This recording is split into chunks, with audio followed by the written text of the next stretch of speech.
જય શ્રી સ્વામિનારાયણ.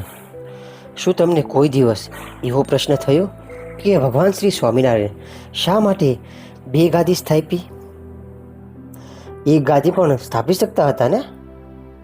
તો શા માટે બે વિભાગ કર્યા તે આજે સાંભળવું છે. ઘણા લોકો એવું માને છે કે શ્રીજી મહારાજને બે ભાઈઓ હતા માટે તેમણે બે ગાદીની યોજના કરેલી છે. આ વાત તદ્દન ખોટી છે. જ્યારે બે ગાદીની રચના કરવામાં આવેલી ત્યારે સંપ્રદાયનો વિસ્તાર ગુજરાતમાં ખૂબ જ વધેલો. દેશના અન્ય ભાગોમાં પણ એનો પ્રસાર થયેલો હતો. 18મી સદીની વાત કરીએ તો જ્યારે શ્રીજી મહારાજ અંતર્ધ્યાન થયા પછી લગભગ 45 વર્ષ બાદ ઇંગ્લેન્ડથી બે અંગ્રેજો, એકનું નામ સર મોનિયર વિલિયમ્સ કે જેઓ સંસ્કૃત ભાષાના પ્રખર પંડિત હતા અને પ્રસિદ્ધ ઇતિહાસકાર એવા શ્રી હેનરી જ્યોર્જ બિગ્સ ભારતની મુલાકાતે આવેલા. તેઓ તેમના ગ્રંથમાં લખે છે કે સ્વામિનારાયણ સંપ્રદાયમાં ઈસવીસન 1830માં 1800 ત્યાગી આશ્રિતો હતા. 1800નો આંકડો એવી રીતે હતો કે 1000 સાધુઓ, 300 બ્રહ્મચારીઓ, 300 પાર્ષદો અને 200 હજુરી સેવકો, એમ ટોટલ 1800 ત્યાગી આશ્રિતો તથા 5 લાખ ગૃહસ્થ કુટુંબો એટલે કે 25 લાખ ગૃહસ્થ આશ્રિતો છે. આવી રીતે એમના પુસ્તકમાં લખેલું છે. આટલો મોટો વિસ્તાર તથા જનસંખ્યા ધરાવતા સંપ્રદાયમાં ભારત દેશમાં રાજવહીવટની સરળતા માટે જેમ અનેક રાજ્યોની રચના કરવામાં આવેલી છે, તેમ ધર્મ પ્રચાર અને વહીવટની સુગમતા માટે યોગ્ય વિભાગોની રચના કરવામાં આવે તેમાં કંઈ જ અયોગ્ય ન કહેવાય. ઉલટું તેમ કરવું તે અનિવાર્ય રીતે આવશ્યક કહેવાય. જોવા જઈએ તો ધર્મદેવના વંશના પુરુષો કે પુરુષમાં અથવા બીજા કોઈ પુરુષો કે પુરુષમાં આચાર્ય પદની પ્રતિષ્ઠા કરવામાં આવી હોય તો પણ સંપ્રદાયમાં વિભાગોની રચના તો કરવી જ પડત. એ હકીકતનો કોઈ રીતે ઇનકાર થઈ શકે તેમ નથી. પ્રશ્ન માત્ર કેટલા વિભાગોની રચના કરવી એટલો જ હતો. બીજા સંપ્રદાયોમાં આપણે જો નજર નાખીએ ત્યાં પણ આપણને એવું જોવા મળે છે કે એકથી વધુ વિભાગો અસ્તિત્વમાં આવ્યા છે. જેમ કે શ્રીમદ શંકરાચાર્યએ ભારતના 4 વિભાગ કર્યા અને તે દરેકમાં એક મઠની સ્થાપના કરી હતી અને દરેક મઠમાં પોતાના એક શિષ્યની શંકરાચાર્ય તરીકે સ્થાપના કરી હતી. બીજું એક ઉદાહરણ લઈએ તો શ્રીમદ રામાનુજાચાર્યના શિષ્ય વેદાંત દેશિકે દક્ષિણ ભારતના 2 વિભાગ કર્યા હતા. શ્રીરંગ ક્ષેત્રમાં દક્ષિણ અથવા તેંગલાઈ શાખા અને કાંચી ક્ષેત્રમાં ઉત્તર અથવા વડગલાઈ શાખા અને ત્યાં એક પીઠની સ્થાપના કરી હતી. તદુપરાંત કહીએ છીએ કે 74 જેટલા સિંહાસનાધિકારીઓની પણ તેમણે નિયુક્તિ કરી હતી. બીજી એક વાત કરીએ તો શ્રીમદ વલ્ભાચાર્યના પુત્ર શ્રી વિઠ્ઠલનાથજી તેમણે ભારતના 7 વિભાગો કર્યા હતા અને ત્યાં દરેક જગ્યાએ એક પુત્રની વલ્લભ બાળ વૈષ્ણવાચાર્ય તરીકે પ્રતિષ્ઠા કરી હતી.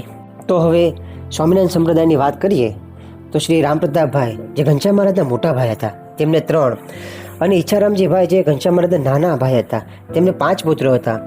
એટલે જો ધર્મકુળના સભ્યોને આર્થિક લાભ કરી આપવાનો જો હોય તો ઉપર જણાવેલા અન્ય સંપ્રદાયોની પ્રણાલિકા મુજબ શ્રીજી મહારાજે સંપ્રદાયમાં 8 વિભાગો કર્યા હોત અને ત્યાં આ 8 પુત્રોની આચાર્ય તરીકે પ્રતિષ્ઠા કરી હોત. પણ એમણે એવું કંઈ જ નથી કર્યું. એમણે તો ઓછામાં ઓછી જરૂરિયાતોનો વિચાર કરીને માત્ર 2 જ ગાદીની સ્થાપના કરેલી છે. આનો અર્થ એમ જ થાય છે કે ધર્મદેવના કુળના સભ્યોને આર્થિક લાભ કરવાનો કોઈ જ આશય ન હતો. આવી રીતે સંપ્રદાયના 2 ભાગ ગણવામાં આવે છે, અમદાવાદ અને વડતાલ. પણ તે સંપ્રદાયના ભાગ કે દેશ નથી, પણ સંપ્રદાયના અર્થ વહીવટના વિભાગ છે. અર્થની પ્રાપ્તિ અને તેનો વહીવટ કરવો તે સંપ્રદાયનું ધ્યેય નથી. એટલે એ વિભાગ અર્થ પૂરતા બાહ્ય અને સ્થૂળ જ ગણાય. અર્થાત સંપ્રદાય તો એક જ છે. આખો સ્વામિનારાયણ સંપ્રદાય ઉત્તર વિભાગ હોય કે દક્ષિણ વિભાગ હોય, તે છે એક મૂળ સંપ્રદાય. તે સંપ્રદાય એક વિશાળ કુટુંબ છે. આશ્રિત સત્સંગી પછી તે ગમે તે દેશના ગામનો હોય, ગમે તે વર્ણ, જાતિ કે આશ્રમનો હોય, પણ સત્સંગ કુટુંબનો માનનીય સભ્ય કહેવાય. એ બધાની આ પ્રકારની ભાવનાત્મક એકતાનું નામ જ પક્ષ કહેવાય છે.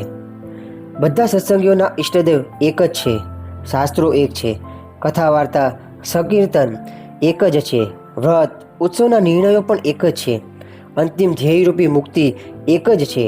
આમ વિવિધ સત્સંગીઓમાં પણ એકતા જ છે. સત્સંગ અને સત્સંગીઓ વચ્ચે કજિયો કલેશ કરનારને દેશ વિભાગના લેખમાં ચાંડાળ તુલ્ય કહેલો છે.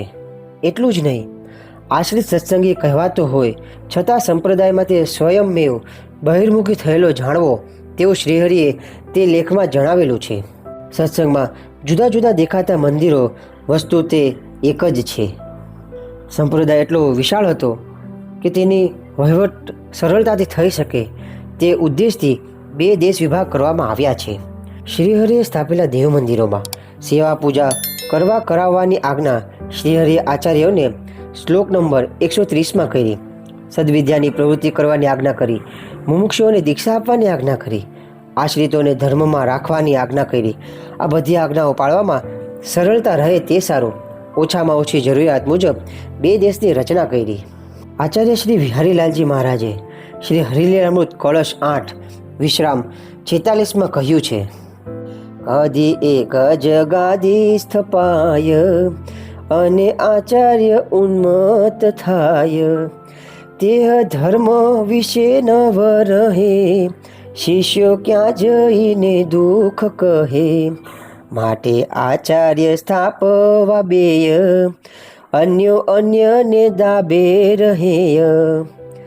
આમ આશ્રિતજનોના હિતને સારું જ શ્રીહરિએ 2 ગાદી દેશનું સ્થાપન કર્યું છે. એટલે હવે ક્યારે પણ એમ વિચાર આવે અથવા તો કોઈ પૂછે કે શા માટે 2 દેશ એટલે કે 2 વિભાગ કર્યા છે, તો તમે સહેજતાથી આ વિડીયો અગર જોયો હશે તો તમે તેને ઉત્તર આપી શકશો. બીજાને પણ આ વિડીયો શેર કરજો, જેથી કરીને તે સ્વામિનારાયણ સંપ્રદાયના જે આશ્રિત હોય તેને જાણ થાય કે શા માટે શ્રીજી મહારાજે 2 વિભાગ કર્યા, ઉત્તર દેશ અને દક્ષિણ દેશ. જય શ્રી સ્વામિનારાયણ.